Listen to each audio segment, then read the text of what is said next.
आज देश के लिए एक अच्छी खबर आई है कि मीडिया देश की जनता और विपक्ष के दबाव में आखिर सरकार को झुकना पड़ा और 2S स्पेक्ट्रम की डील कैंसिल करने के लिए मजबूर होना पड़ा इस मजबूर सरकार को।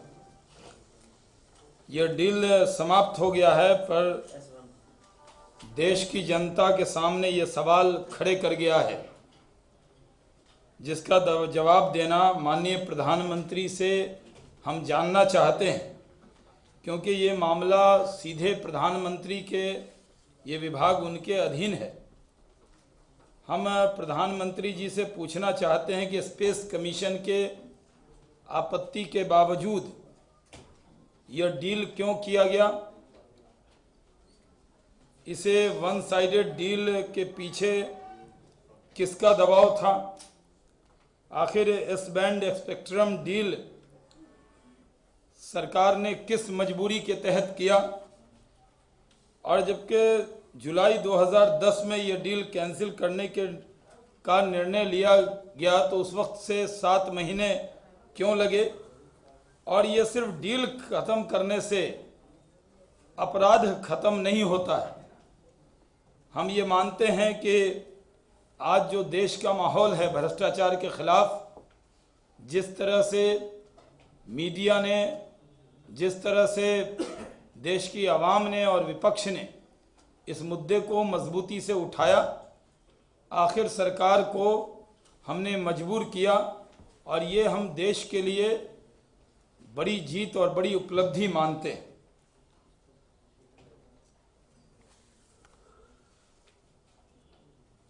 अभी ये भी सूचना आई है कि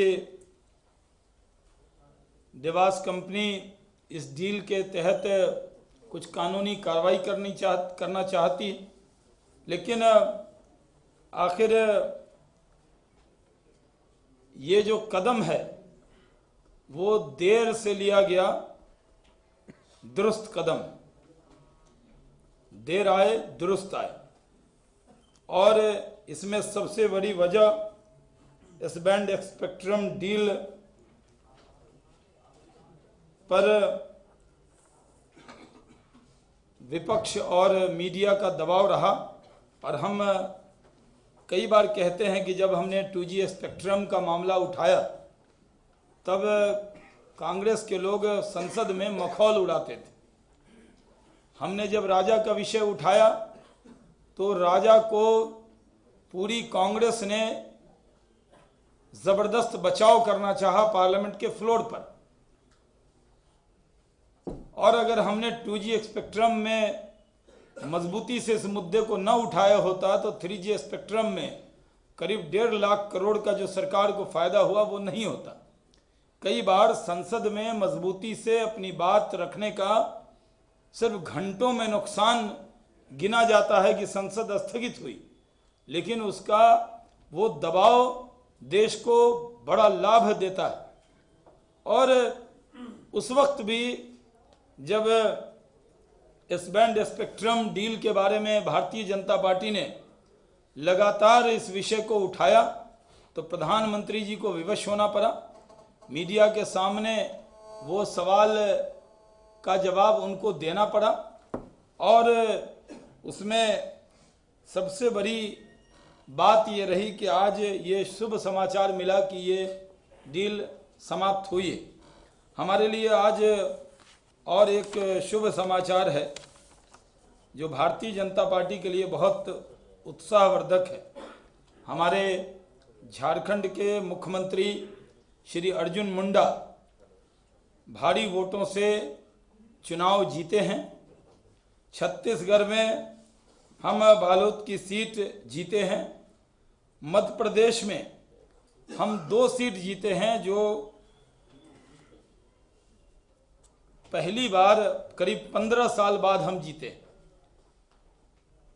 जो मध्य प्रदेश की सोनकच्छ, जहां हम 15 साल बाद जीते हैं, जिसमें सज्जन वर्मा जो उनके सांसद हैं उनके वजह से वो सीट मिली थी, वो सीट हम जीते। और जो वहाँ स्वर्गीय जमुना देवी थी, उनकी सीट खाली हुई, वो करीब कुच्छी, वो जमुना देवी जी के वजह से जो सीट खाली हुई थी, वो करीब 30 साल बाद भारतीय जनता पार्टी वो चुनाव जीती। गुजरात में भी चुनाव हुआ था, वहाँ भी हम एक सीट जीते हैं। ये देश का माहौल बताता है, और हम ये मानते हैं कि ऐसी सीटें जो करीब सज्जन वर्मा की सीट करीब 15 साल बाद और जमुना देवी जी की सीट करीब 21 साल बाद हम जीते हैं, ये देश का मिजाज बता रहा है। लोग किस दिशा में, ये एक स्टेट में चुनाव नहीं, ये 4 राज्य में चुनाव थे, और 4 राज्य में हम 5 सीट जीते हैं, और वैसी सीट जीते हैं जो कभी बहुत दिनों से हम जीत नहीं रहे थे। लोग खिलाफ हैं यूपीए सरकार के, लोग खिलाफ हैं कांग्रेस के, और लोग पक्ष में खड़े हैं भारतीय जनता पार्टी के, क्योंकि हम इंसाफ और न्याय और भ्रष्टाचार के खिलाफ मजबूती से लड़ते हुए नजर आ रहे हैं। बहुत बहुत धन्यवाद। उड़ीसा में एक डीएम का किडनैप हो गया है, नक्सली को अगवा कर लिया है, क्या कहेंगे पार्टी? देखिए, उड़ीसा की जो अभी सरकार है उसके हालात अच्छे नहीं। लोगों में बहुत लोग आंदोलित हैं, कानून का राज वहाँ भी जिस तरह जो साख थी उड़ीसा की वो कम हो रही है, और इस तरह से अपहरण हुआ है, ये वहाँ कानून व्यवस्था की स्थिति को दर्शाता है। ये एंट्रीज डाइवर्स डील के स्क्रैपिंग से आप मुतमईन हैं या इसके आगे भी इससे ज़्यादा भी कुछ चाहते हैं? नहीं, सरकार को ये पता करना चाहिए, ये हम जानना चाहते हैं कि ये डील क्यों हुई। सिर्फ डील ख़त्म कर देने से अपराध कम नहीं होता है।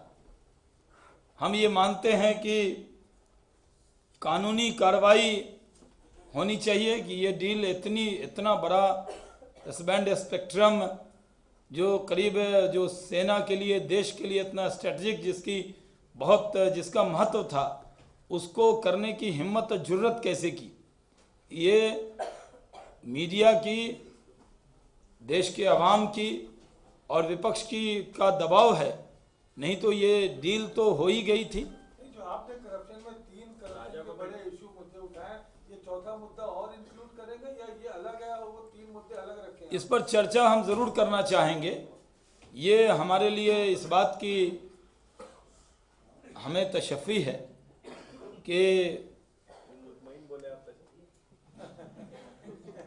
कम से कम सरकार ने विपक्ष और मीडिया के आपके दबाव का, जिन चीज़ों को आप लोगों ने एक्सपोज किया, वो इम्पैक्ट वो इसका हुआ है, और सरकार ने ये डील ख़त्म की।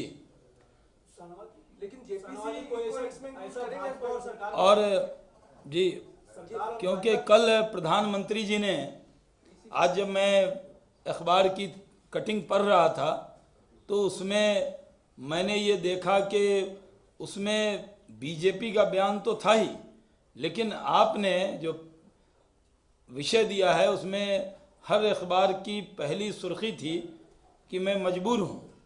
तो मजबूर प्रधानमंत्री जी को कल बताना चाहिए कि कल तो उन्होंने ये कहा था कि हम कोलिशन धर्म के वजह से कुछ भ्रष्टाचार करने की इजाज़त दे रहे हैं।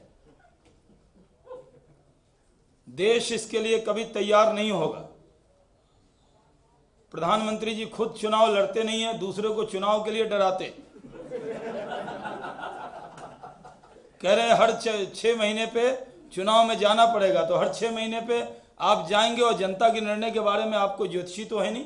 आपने खुद एक बार मंत्रिमंडल के रिशफल पे कहा था कि मैं ज्योतिषी नहीं हूं, तो 6 महीने बाद फिर चुनाव बाद में कैसे होगा? 6 महीने के बाद आप पूरी तरह से बिहार की तरह समाप्त हो जाएंगे। आपको जैसे बिहार में 4 सीट मिली वैसी सीटें मिलेंगी। इतने भ्रष्टाचार के बाद 6 महीने में चुनाव नहीं होगा। इनको ये पता होना चाहिए कि अगर ये लोकतंत्र है, लोकतंत्र में लोगों को बूथ पर जाने की ज़रूरत है, सड़क पर जाने की ज़रूरत नहीं है। और लोग जब बूथ पर जाते हैं तो पूरा सफाया करते हैं। और इसलिए अटल बिहारी वाजपेयी जी ने जब 13 महीने की जो हुकूमत जिसकी चर्चा होती है, अगर उस वक्त हम लोगों ने भ्रष्टाचार से और कुछ इशू से समझौता किया होता, तो अगर उस वक्त मनमोहन सिंह जी होते तो क्या करते। अटल बिहारी वाजपेयी जी ने चुनाव में जाना पसंद किया था, लेकिन भ्रष्टाचार से समझौता नहीं किया था। उनको कम से कम ये इस बात को याद रखना चाहिए, इतनी कमज़ोर याददाश्त ठीक नहीं है। और हम ये मानते हैं कि प्रधानमंत्री जी से कल सवाल हुए और सवाल में भी वहाँ पर उसकी भी लिमिटेशन थी कितना पूछा जाए, और बहुत जल्दी अगर और मौका मिलता तो एक सवाल जो था कि प्रधानमंत्री जी को जवाब देना चाहिए कि सीवीसी पर कौन सी मजबूरी थी। सीवीसी के अपॉइंटमेंट में तो कोई कॉलिशन धर्म था या कौन सा धर्म था। जो प्रधानमंत्री होता है या जो सरकार होती है उसको राजधर्म याद रखना चाहिए। ये कॉलिशन धर्म का पालन करने के लिए उन्होंने शपथ नहीं लिया है, और उनको देश को बताना चाहिए कि सीवीसी के अपॉइंटमेंट में उनको तो देश की जनता वोट देकर प्रधानमंत्री को चुनती है, जो इतना बड़ा हमारा वोटिंग पैटर्न है उस पर लोग चुनते हैं। लेकिन सीवीसी थॉमस को चुनने के लिए 3 वोटर थे। एक वोटर प्रधानमंत्री थे, दूसरे वोटर गृह मंत्री साहब जो बड़ी बड़ी बात करते हैं, और तीसरी वोटर माननीय सुषमा स्वराज जी जो विपक्ष की नेता हैं। तो आखिर क्या कारण है कि सीवीसी थॉमस को जो 2 वोट मिले वो किस वजह से उन्होंने उनको अपना वोट दिया और कौन सा धर्म वो निभा रहे थे, ये भी देश को बताना चाहिए। वो सवाल नहीं आए हैं, लेकिन उसका भी जवाब मीडिया को उनको भेज देना चाहिए कि अब कॉलिशन धर्म की चर्चा देश में बहुत हो रही है, और हम चाहते हैं, भारतीय जनता पार्टी चाहती है कि सीवीसी थॉमस को अपॉइंट करने में कौन सा धर्म उन्होंने निभाया, ये देश को बताना चाहिए।